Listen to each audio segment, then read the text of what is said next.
देखिए राव मालदेव,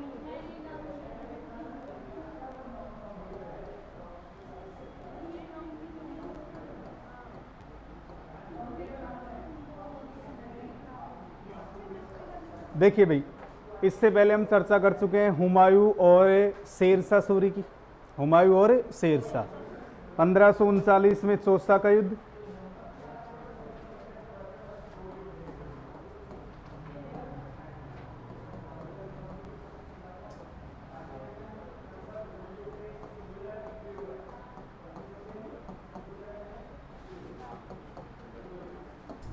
और 1540 में बिलग्राम का युद्ध। इन दोनों युद्धों में विजयी कौन रहा?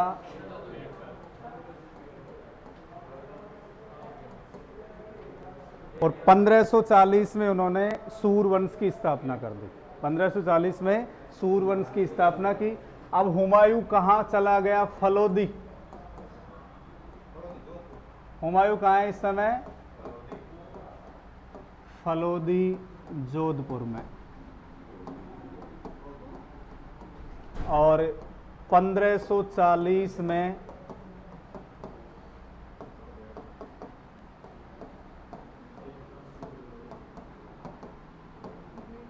शेरशाह ने कौन से वंश की स्थापना कर दी? सूरवंश की। क्लियर हुआ यहां तक? इसके बाद हमने चर्चा की कौन सा युद्ध?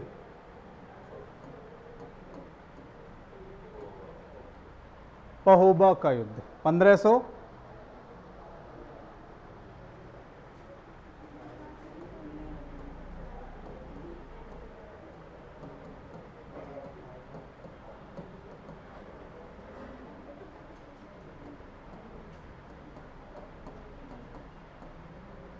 फलोदी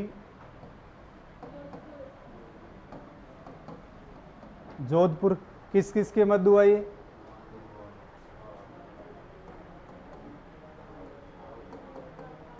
शेरशाह सूरी कहां से आ गया इसमें?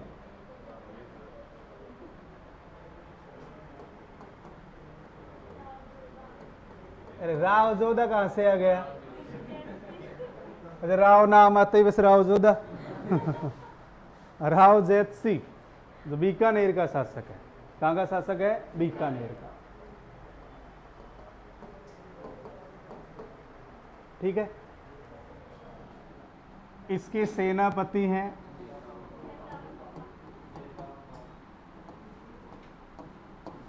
जैता और कूपा। इसकी कर दी गई हत्या।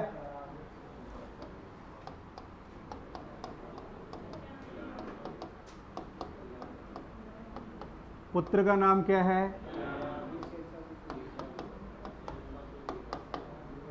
ये किसके पास चला गया? शेरशाह के पास। किसके पास चला गया? शेरशाह। यहां तक कोई डाउट नहीं है। इसे एक तो कहां का प्रबंधक बनाया गया और इसे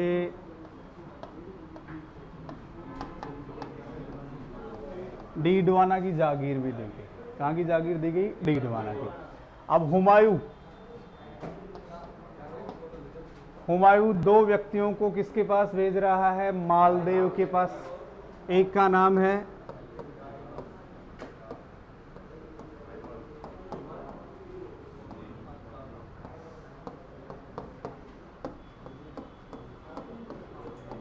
भेजा इनको। मालदेव ने क्या कहा कि आप आइए और आपको कहां का क्षेत्र दे दिया जाएगा? बीकानेर का। कहां का क्षेत्र दिया जाएगा? बीकानेर का। लेकिन अविश्वास के चलते, यानी उसने विश्वास नहीं किया, हुमायूं ने विश्वास नहीं किया और हुमायूं कहां चला गया? सिंध। सिंध के बाद ये जाता है ईरान, और ईरान का एक शासक है जिसका नाम है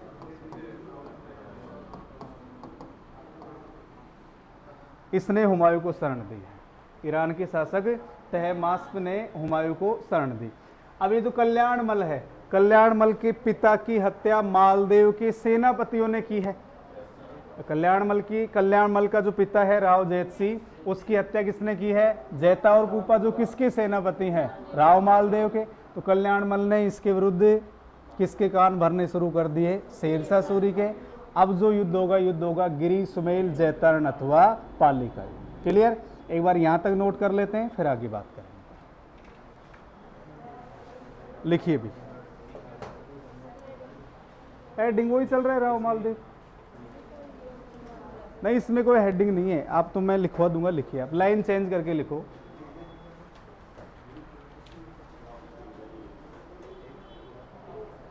बाबर की मृत्यु के बाद, लिखिए बाबर की मृत्यु के बाद कौन शासक बना? 1530 में, बाबर की मृत्यु के बाद 1530 में हुमायूं शासक बना। हुमायूं शासक बना। क्लियर यहां तक? अब 1539 में तो कौन सा युद्ध है? चौसा का युद्ध, और 1540 में कन्नौज या बिलग्राम का युद्ध। इन दोनों युद्धों में विजयी कौन रहा? शेरशाह सूरी, और शेरशाह सूरी ने सूरवंश की स्थापना कर दी, और हुमायूं 15 वर्षों तक इधर उधर भटकता रहा। क्योंकि शेरशाह सूरी ने एक बार कहा था, यदि भाग्य ने मेरा साथ दिया तो मैं मुगलों को एक दिन हिंदुस्तान से बाहर निकाल दूंगा। शेरशाह सूरी ने पहले ही कह दिया था, क्योंकि शेरशाह सूरी बाबर की सेना में भी शामिल था। शेरशाह सूरी किसकी सेना में शामिल था? बाबर की सेना में। शेरशाह सूरी का जन्म 1472 में हुआ है, तो शेरशाह सूरी का जन्म बाबर से पहले हो चुका है। और बाबर का जन्म कब हुआ था? 1483 में। मैडम को दो, इनको जरूरत है एक चाय की। 1483 में। तो शेरशाह सूरी किसकी सेना में भी रह चुका है? बाबर की सेना में। शेरशाह सूरी ने बाबर की सेना में रहते हुए कहा था, यदि भाग्य ने मेरा साथ दिया तो मैं एक दिन मुगलों को हिंदुस्तान से बाहर निकाल दूंगा, और निकाल भी दिया। देख लीजिए आप, हुमायूं कहां चला गया है? ईरान चला गया। यदि शेरशाह सूरी के उत्तराधिकारी योग्य होते तो शायद हमें मुगल वंश आगे नहीं पढ़ना पड़। शायद बोला है मैंने, जो हो गया वो तो हो ही गया, अगर उसके उत्तराधिकारी योग्य होते तो। अब इन दोनों युद्धों में शेरशाह सूरी विजयी रहा, और 1540 में शेरशाह ने सूरवंश की स्थापना कर दी। हुमायूं पराजित होकर कहाँ रुक गया? फलोदी में। कहाँ रुक गया? फलोदी में। और उसने इन दोनों व्यक्तियों को भेजा। मैं बदले में मालदेव ने कहा कि आप आ जाइए, बीकानेर दे दिया जाएगा। अविश्वास के चलते यहाँ चला जाता है। उसके बाद 1541 में हम ये घटना पढ़ेंगे, और इन्होंने कान भरने शुरू कर दिए। तो अगला जो युद्ध होगा वो कौन सा होगा? गिरी सुमेल जैतरण या पाली का। हुआ क्लियर? अब लिखिए आप क्या लिखा? बाबर की मृत्यु के बाद 1530 में हुमायूं शासक बना। चौसा का युद्ध, चौसा लिखा हुआ है मेरा। चौसा का युद्ध कोष्टक में लिख लो 1539। चौसा का युद्ध 1539 तथा कन्नौज या बिलग्राम का युद्ध 1540। कन्नौज या बिलग्राम का युद्ध 1540 में। चौसा का युद्ध 1539, कन्नौज या बिलग्राम का युद्ध 1540 में शेरशाह ने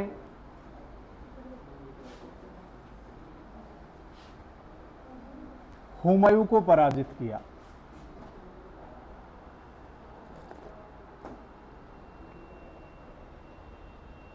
हुमायूं को पराजित किया।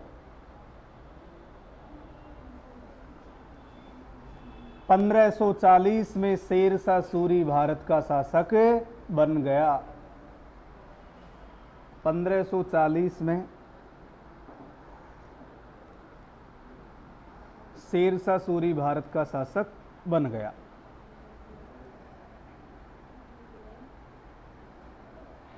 यहां तक कोई डाउट नहीं होना चाहिए। अब हुमायूं कहां रुक गया? फलोदी। लिखिए नेक्स्ट लाइन। पराजित होने के बाद पराजित होने के बाद हुमायूं फलोदी जोधपुर में रुक गया। पराजित होने के बाद हुमायूं फलोदी जोधपुर में रुक गया। अब हुमायूं ने सहायता के लिए 2 व्यक्ति भेजे हैं। किसके पास भेजे हैं? राव मालदेव के पास। तो नेक्स्ट लाइन लिखेंगे,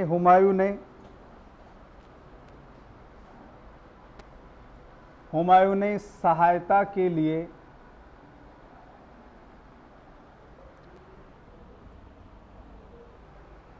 रायमल सोनी व अतका खां को रायमल सोनी व अतका खां को राव मालदेव के पास भेजा। रायमल सोनी व अतका खां को राव मालदेव के पास भेजा। क्लियर यहां तक? अब जब इन दोनों को भेजा तो राव मालदेव ने हुमायूं को क्या देने का वायदा किया? बीकानेर का क्षेत्र देने का वादा किया। तो नेक्स्ट लाइन लिखिए, राव मालदेव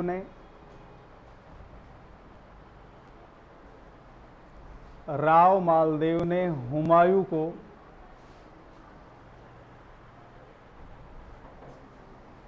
बीकानेर का क्षेत्र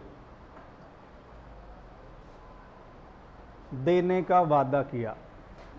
राव मालदेव ने हुमायूं को बीकानेर का क्षेत्र देने का वादा किया। कर लिया वादा, लेकिन अविश्वास के कारण हुमायूं सिंध चला गया। लिखिए नेक्स्ट लाइन, लेकिन अविश्वास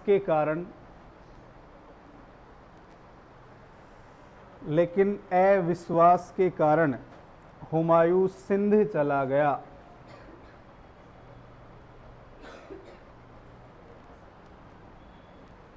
हुमायूं सिंध चला गया। नोट डाल के लाइन लिख लीजिए, नोट।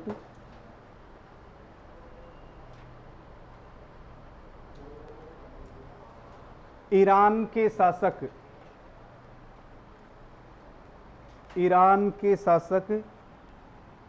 तहमास्प ईरान के शासक तहमास्प ने हुमायूं को शरण दी थी। ईरान के शासक तहमास्प ने हुमायूं को शरण दी। यहां तक क्लियर हो गया? ठीक है भाई। अब लिखिए पहोबा का युद्ध। पहोबा का युद्ध। पहोबा का युद्ध 1541 और ये कहां हुआ है? फलोदी जोधपुर में। पहोबा का युद्ध 1541 फलोदी जोधपुर। फलोदी जोधपुर किस किस के मध्य हुआ? राव मालदेव और राव जैतसी। तो मारवाड़ का है राव मालदेव और बीकानेर का कौन है? राव जैतसी। तो लिखिए राव मालदेव व राव जैतसी के मध्य।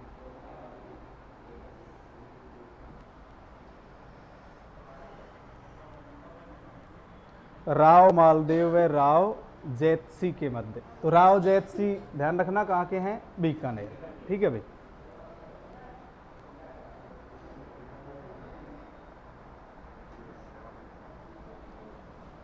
लिख लिया? नेक्स्ट लिखो इसी में, मालदेव के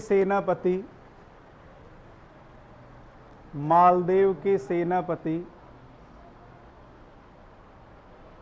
कौन है? जैता और कूपा। मालदेव के सेनापति जैता व कूपा द्वारा मालदेव के सेनापति जैता व कूपा द्वारा किसकी? राव जैतसी की हत्या कर दी गई।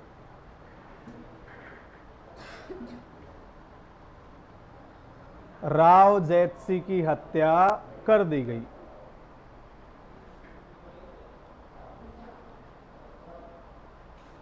क्लियर है यहां तक? अब एक तो कूपा को बीकानेर का प्रबंधक बनाया गया और कहां की जागीर दी गई? डीडवाना की। नेक्स्ट लाइन लिखिए, राव मालदेव ने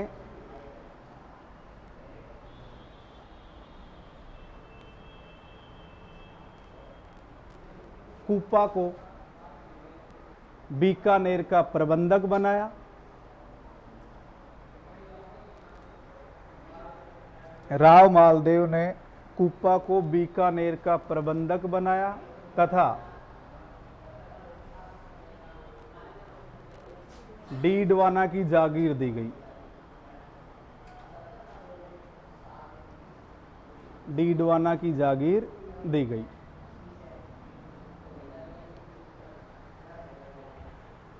अब राव जैतसी का पुत्र है कल्याणमल।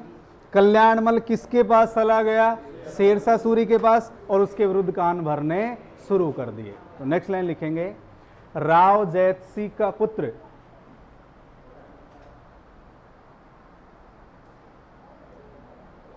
राव जैतसी का पुत्र कल्याणमल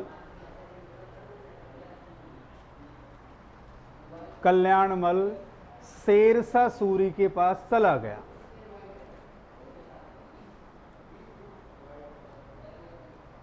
शेरशाह सूरी के पास चला गया।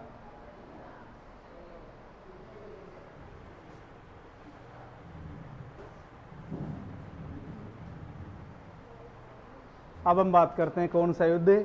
ग्रीष्मेल, जैतरण अथवा पाली का युद्ध। ठीक है,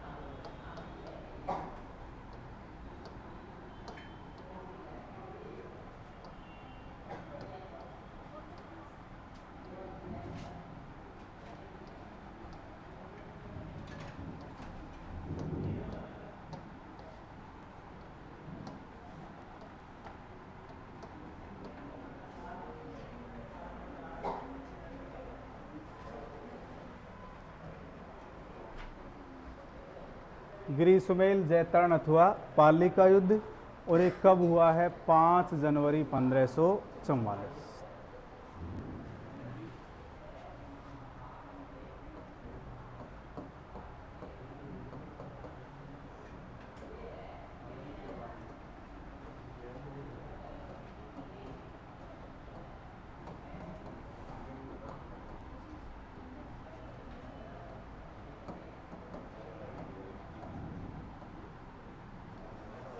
शेरशाह सूरी व राव मालदेव के मध्य। अब इसमें कहानी क्या है अपन उसकी बात करेंगे। पहले जो हमें नोट करनी है एक बार वो नोट करवा देता हूं। इसमें कहानी क्या बनी है वो मैं बता दूंगा आपको।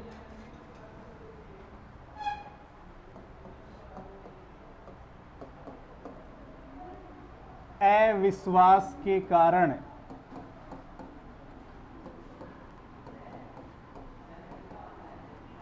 मालदेव युद्ध में भाग नहीं लेता। अभी बात करेंगे क्या कारण हुआ था। एक बार फैक्ट है जो वो देखते हैं।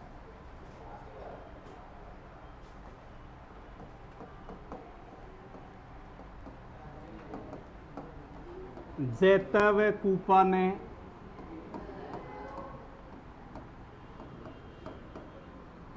अपने कलंक को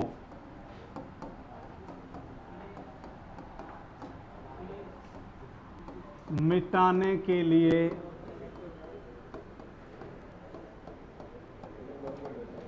युद्ध लड़ा था। वो कलंक वगैरह क्या है मैं बताऊंगा अभी। ये दोनों सेनापति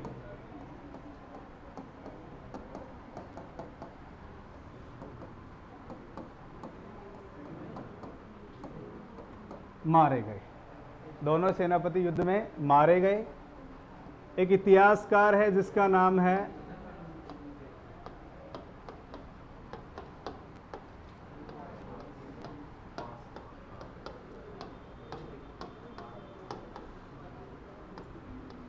अब्बास खां सरवानी। इतिहासकार है कि जिसका नाम क्या है, अब्बास खां सरवानी। और अब्बास खां सरवानी की जो पुस्तक है उसका नाम है तारीख ए शेरशाही। पुस्तक का नाम क्या है, तारीख ए शेरशाही। तो अब्बास खां सरवानी ने कहा कि युद्ध में विजय की कामना करने के लिए शेरशाह सूरी घोड़े से उतरकर अल्लाह की इबादतें करने लगा। मैं लिखवा दूंगा ये लाइन।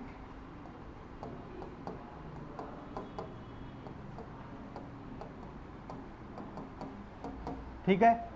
और शेरशाह ने कहा था मुट्ठी भर बाजरे की खातिर हिंदुस्तान की बादशाहत खो देता।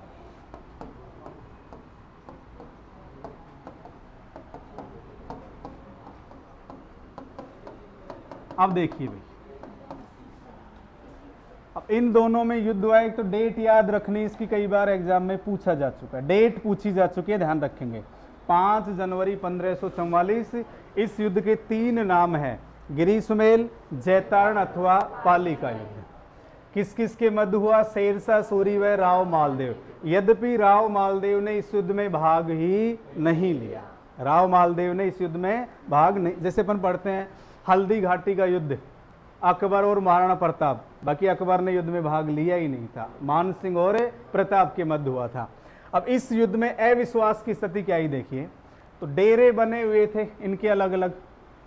अब शेरशाह सूरी को पता था कि मालदेव को आसानी से पराजित नहीं किया जा सकता, इसीलिए उन्होंने जैता व कूपा के डेरों में धन डलवा दिया, यानी रुपए डलवा दिए।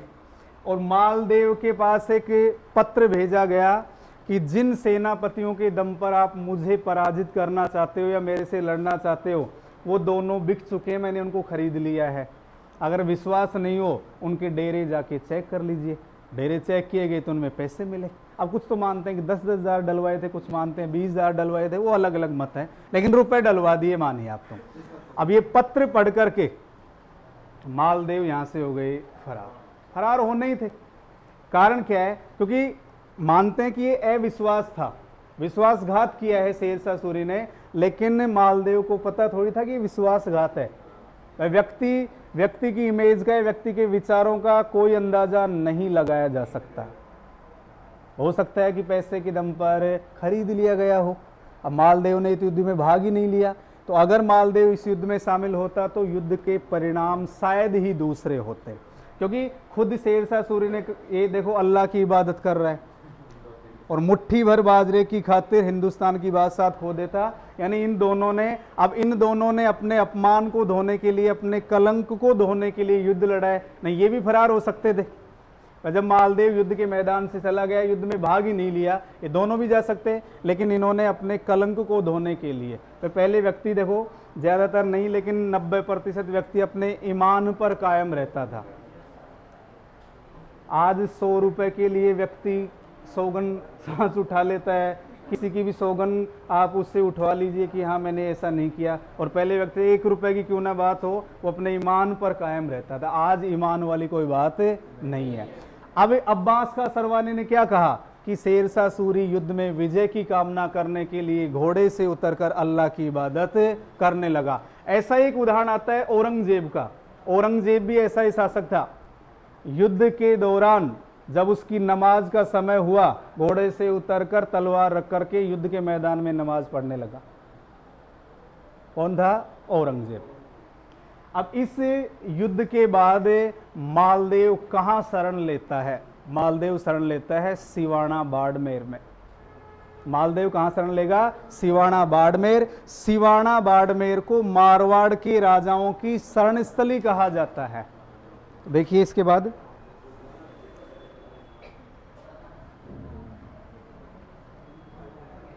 क्योंकि जोधपुर पर अब किसका अधिकार हो गया है? शेरशाह का अधिकार हो गया है। तो जोधपुर पर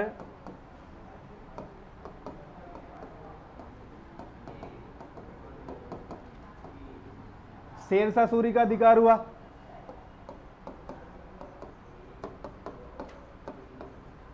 राव मालदेव कहां चले गए?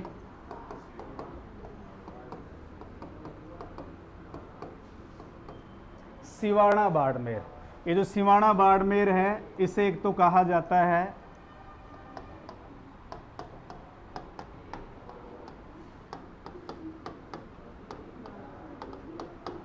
मारवाड़ के राजाओं की शरण स्थली, और क्या कहा जाता है इसे?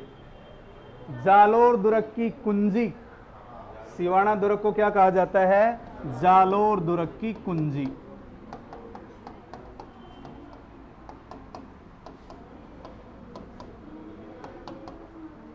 अरे जब हम इसके बाद राव चंद्रसेन पढ़ेंगे, राव चंद्रसेन ने भी यहीं पे शरण ली है। अकबर जब आक्रमण करेगा राव चंद्रसेन पर, तो राव चंद्रसेन भी कहां आ जाएंगे? सिवाना। इसलिए सिवाना को मारवाड़ के राजाओं की शरण स्थली कहा जाता है। कल्याणमल, इसको क्या मिल गया वापस? मिला नहीं मिला? और एक व्यक्ति और है,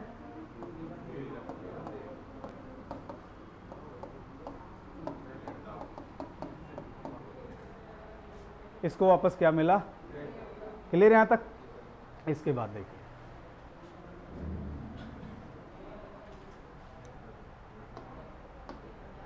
समझ में आ रहा है नहीं आ रहा? मालदेव के साथ था वीरमदेव। मालदेव ने इसको पराजित किया है 1500। हाँ हाँ हाँ, शुरू में बाद में हुआ था। कालिंजर अभियान,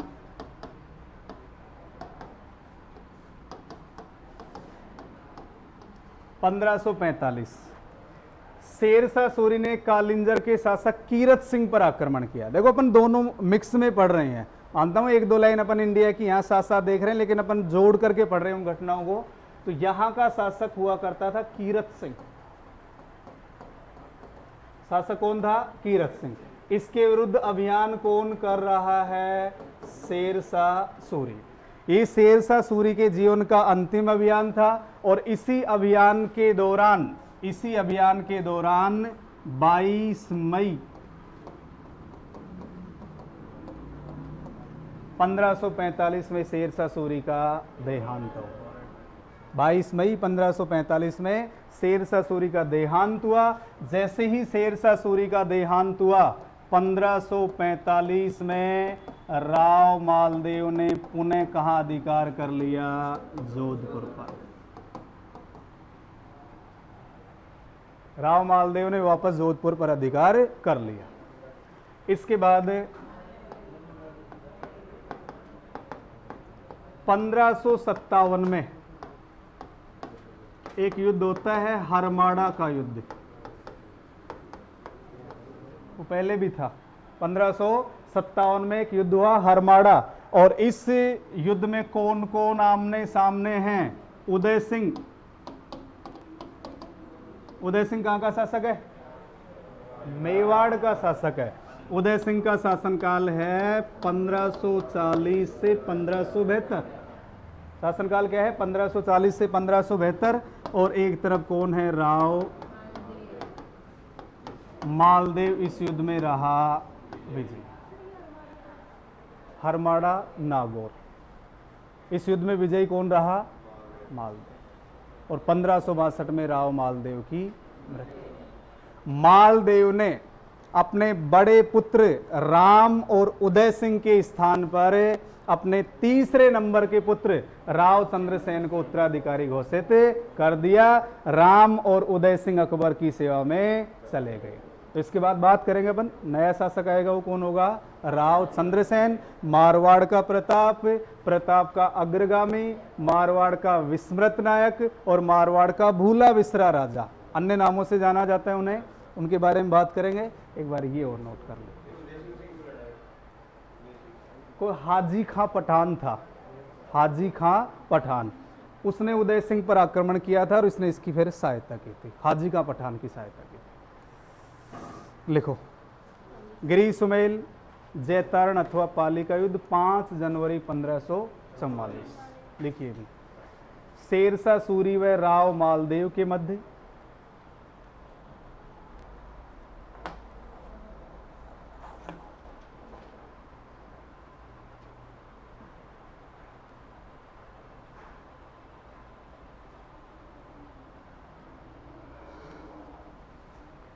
मैंने कहानी पूरी बताई दी है, सीधे लिख लीजिए। अविश्वास के कारण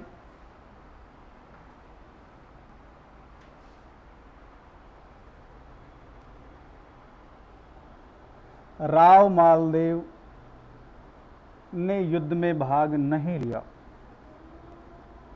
अविश्वास के कारण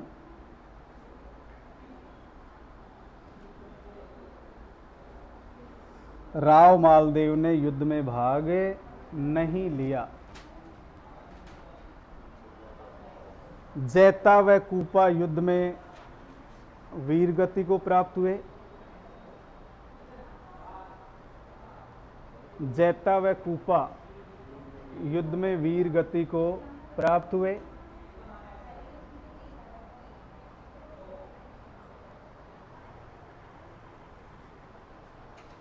छल कपट के द्वारा शेरशाह सूरी युद्ध में विजयी रहा। छल कपट के द्वारा शेरशाह सूरी युद्ध में विजयी रहा।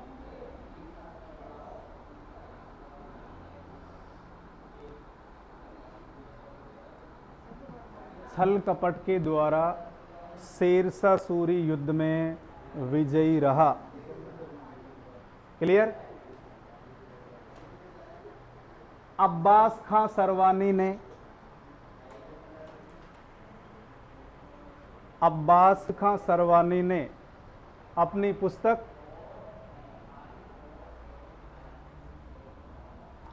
अब्बास खां सरवानी ने अपनी पुस्तक तारीख ए शेरशाही में लिखा है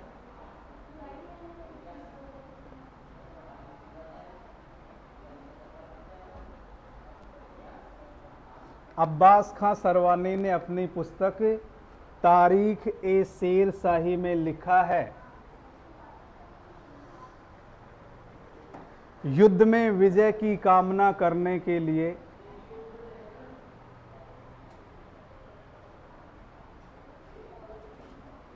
अब्बास खां सरवानी ने अपनी पुस्तक तारीख ए शेरशाही में लिखा है, युद्ध में विजय की कामना करने के लिए शेरशाह सूरी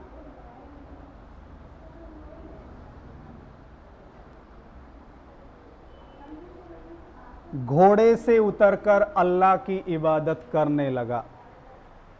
युद्ध में विजय की कामना करने के लिए शेरशाह सूरी घोड़े से उतरकर अल्लाह की इबादत करने लगा। अल्लाह की इबादत करने लगा। क्लियर। शेरशाह ने युद्ध के बाद कहा था, शेरशाह ने युद्ध के बाद कहा था,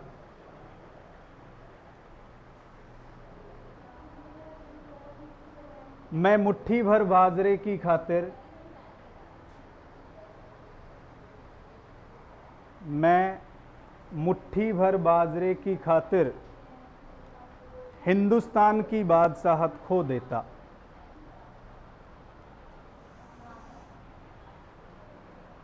मैं मुट्ठी भर बाजरे की खातिर हिंदुस्तान की बादशाहत खो देता। थोड़े से सैनिकों ने इसकी हालात खराब कर दी थी। जैता और कूपा ने इसकी हालात खराब कर दिए थे। ये तो हारते हारते जीत गया था, इसलिए मुट्ठी भर बाजरे का मतलब थोड़े से सैनिक।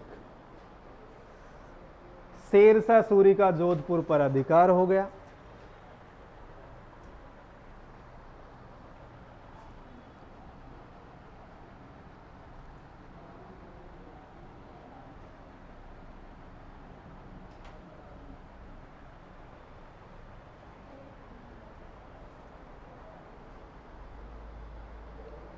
राव मालदेव ने सिवाना बाड़मेर में शरण ली।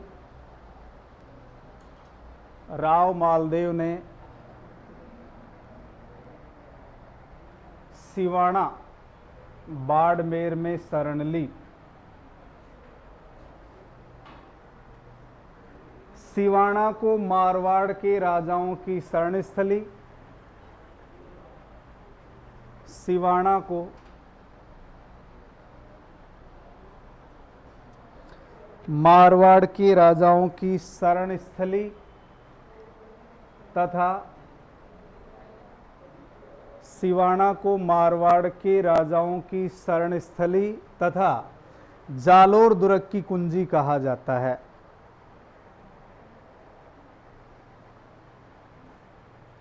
सिवाना को मारवाड़ के राजाओं की शरण स्थली तथा जालोर दुर्ग की कुंजी कहा जाता है। अगर आपको याद हो, ये वही सिवाना है जहां अलाउद्दीन खिलजी ने आक्रमण किया था। आ रहा है कुछ याद? 1301, 2,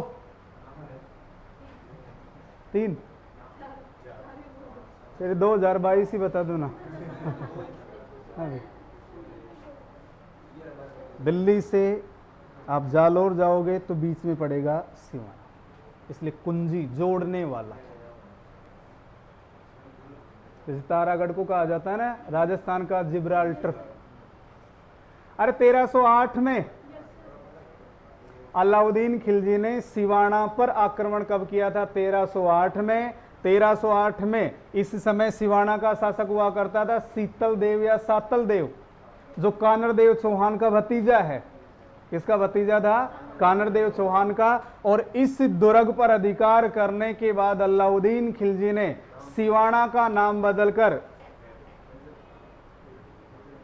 खैराबाद रखा था। खिजराबाद चित्तौड़ का, जलालाबाद जालोर का।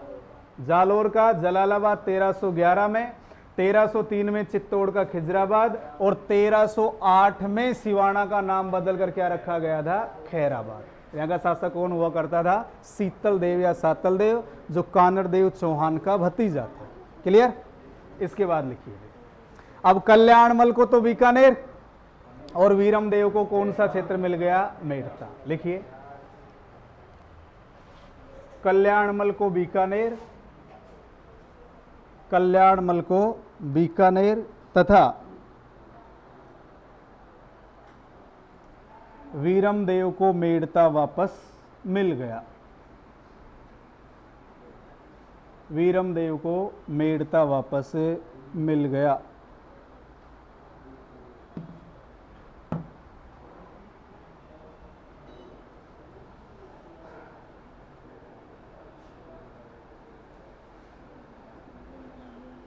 नेक्स्ट लाइन लिखिए,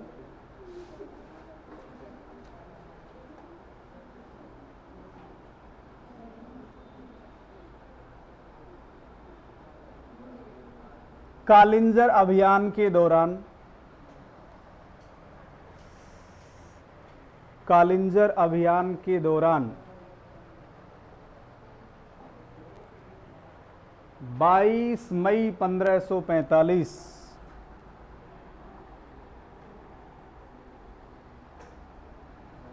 22 मई 1545 को शेरशाह सूरी का देहांत हो गया।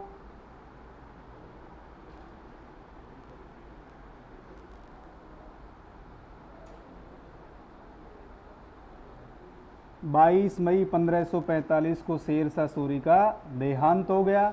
राव मालदेव ने जोधपुर पर वापस अधिकार कर लिया।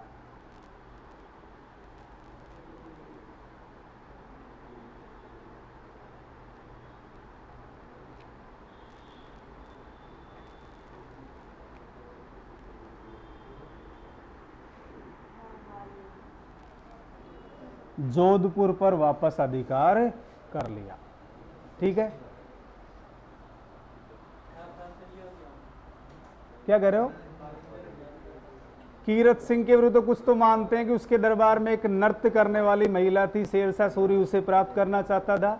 और एक अग्नि अस्त्र बारूद का गोला फटने से शेर शाह सूरी घायल हो गया और उसका देहांत हो गया।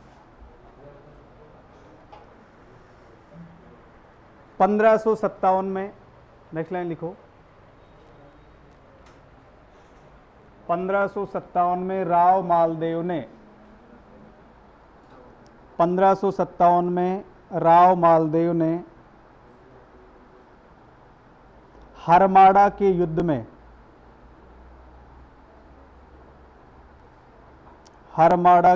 में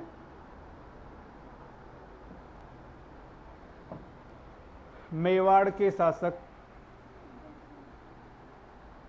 उदय सिंह को पराजित किया।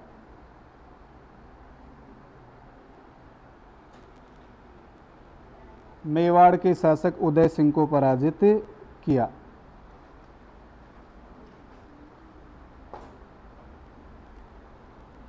तो 1562 में राव मालदेव का देहांत हो गया। सामान्य 1562 में राव मालदेव का देहांत हो गया।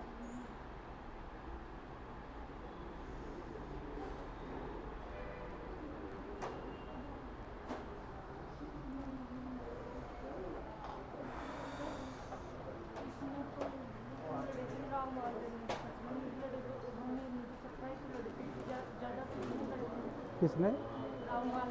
52।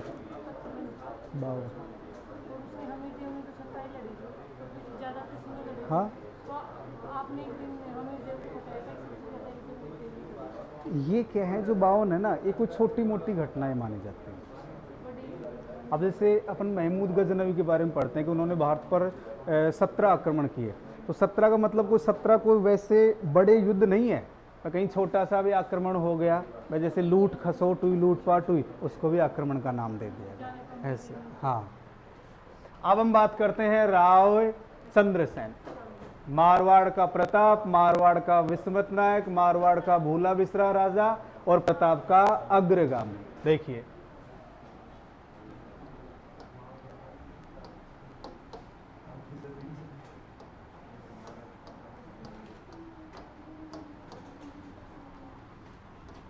राव चंद्रसेन और इनका समय है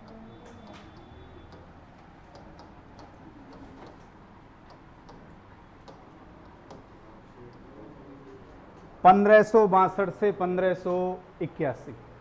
1562 से 1581। देखिए भाई,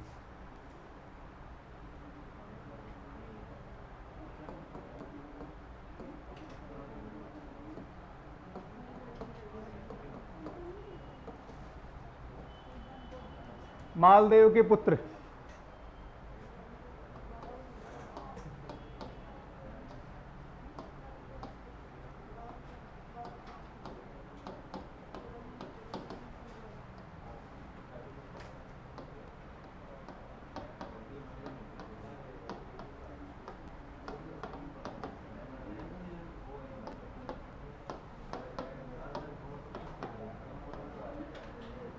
तो चंद्रसेन तीसरे नंबर का है। राव चंद्रसेन इसके पुत्रों में कौन से नंबर का है? तीसरे नंबर का। इसे तो मारवाड़ में एक क्षेत्र है गूंदोज, यहां का क्षेत्र दे दिया गया। उदय सिंह को दिया गया फलोदी का क्षेत्र और इसे बना दिया शासक, और इसे कहां का क्षेत्र दे दिया? सिवाना का। अब सामान्य सी बात है, इससे बड़े दो भाई हैं, बड़े दो भाई हैं, ये तो खैर वैसे विरोध नहीं कर सकता क्योंकि सबसे लास्ट में है। दोनों भाइयों ने इसका विरोध किया और ये दोनों किसके पास चले गए? अकबर के पास चले गए।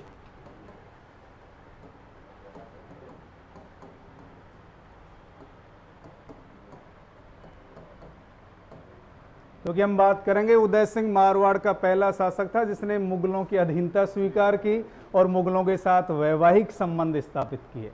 क्योंकि इससे पहले यदि हम बात करें, राव मालदेव के समकालीन हुमायूं है, हुमायूं तो वैसे भटक रहा है, अधीनता कहाँ स्वीकार करवाएगा? वो तो शरण और ले रहा है उसके पास। मैं संदेश भेजे थे, मैंने बताया था, रायमल सोनी अक्का खां को भेजा गया था। तो मुगलों की अधीनता स्वीकार करने वाला मारवाड़ का पहला शासक होगा मोटा राजा उदय सिंह। मुगलों से मनसबदारी प्राप्त करने वाला मारवाड़ का पहला शासक होगा मोटा राजा उदय सिंह। मुगलों के साथ वैवाहिक संबंध स्थापित करने वाला मारवाड़ का पहला शासक होगा मोटा राजा उदय सिंह। वो इसके बाद शासक बनेगा, वहां चर्चा करेंगे। अब ये दोनों किसके पास चले गए? अकबर के पास। अब चंद्रसेन के उपनाम देखिए भाई, यहां देखिए अपन उपनाम या अन्य नाम।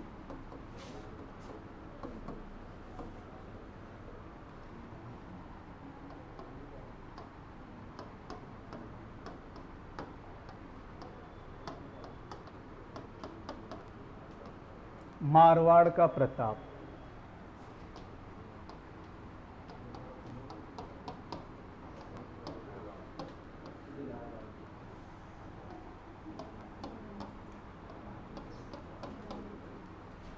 प्रताप का अग्रगामी,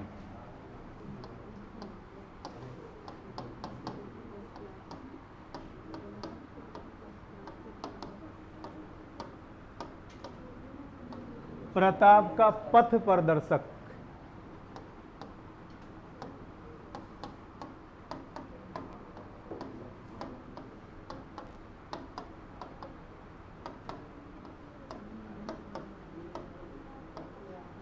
मारवाड़ का विस्मृत नायक, यानी जिसे भुलाया न जा सके।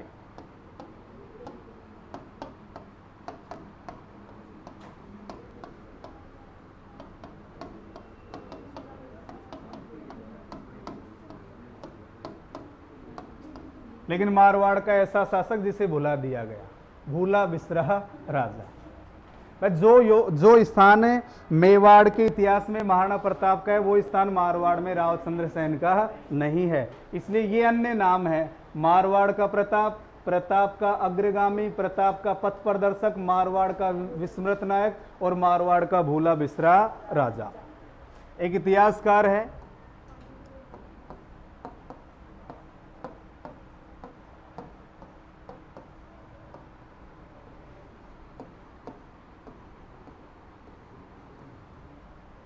विश्वेश्वर नाथ रेव, याद आ रहा हो?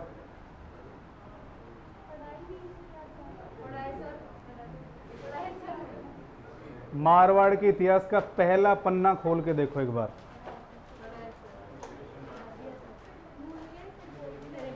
विश्वेश्वर नाथ रेव और कर्नल जेम्स टोड ने राठौड़ों को कन्नौज के शासक जयचंद गढ़वाल का वंशज माना है, देख लो। और मैंने इतना तक बताया था ये कश्मीर का था। देखिए, इन्होंने चंद्रसेन की तुलना प्रताप से की है। इन्होंने चंद्रसेन की तुलना किससे की है? प्रताप से। अब देखिए, एक बार लिखो यहां, आ गया याद? अब रजिस्टर खोल के देखते नहीं हो, ये रजिस्टर है ना आपके, रोते हैं ये, क्योंकि अब बंद होंगे ये, कल इसी टाइम खुलेंगे। 24 घंटे आप जेल में बंद रखते हो उनको। लिखो, राव चंद्रसेन 1562 से 1581। एक बार लिखिए, राव मालदेव ने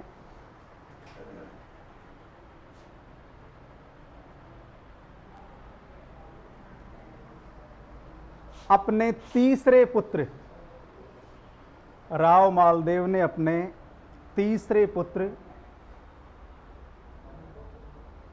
चंद्रसेन को उत्तराधिकारी बनाया।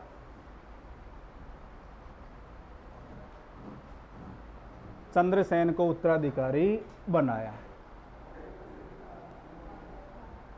अब वो उतार लो आप।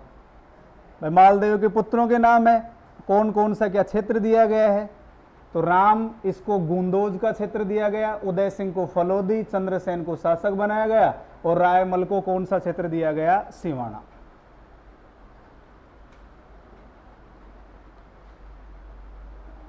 तो यहां तो रायमल राजकुमार है और मेवाड़ में रायमल शासक बनेगा। आ रहा है कुछ याद? राव जोधा ने अपनी पुत्री श्रृंगार देवी का विवाह कुंभा के पुत्र रायमल के साथ किया, जिसने चित्तौड़ में घोसुंडी की बावड़ी बनवाई।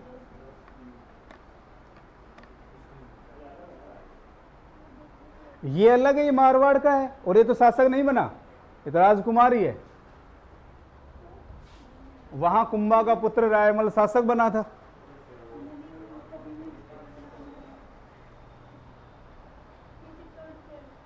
चित्तौड़ से हो? पूछ रहे, आपको तो आता होगा, ये चित्तौड़ का है।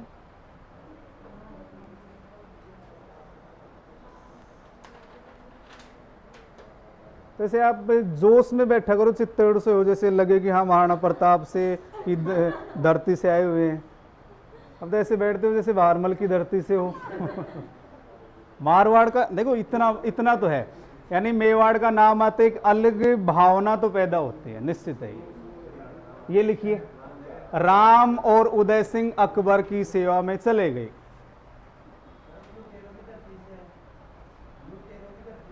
आप कहां से हो?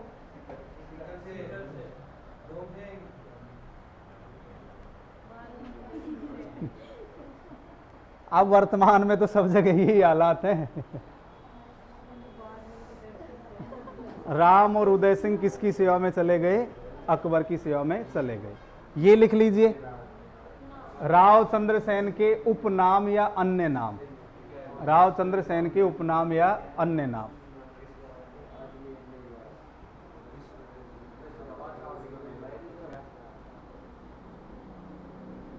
मारवाड़ का प्रताप, प्रताप का अग्रगामी, प्रताप का पथ प्रदर्शक।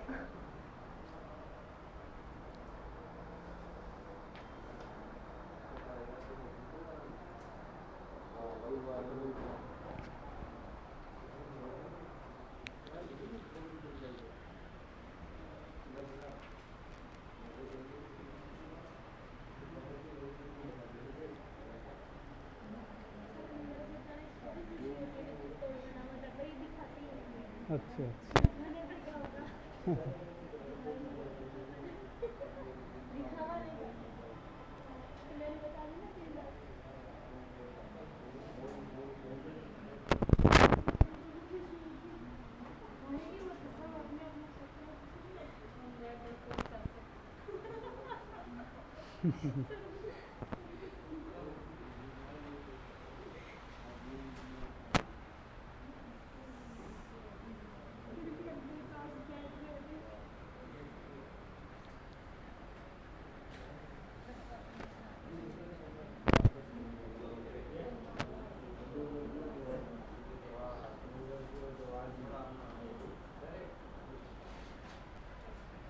ये उतार लो, बाकी बात करते हैं कल, टाइम भी हो गया।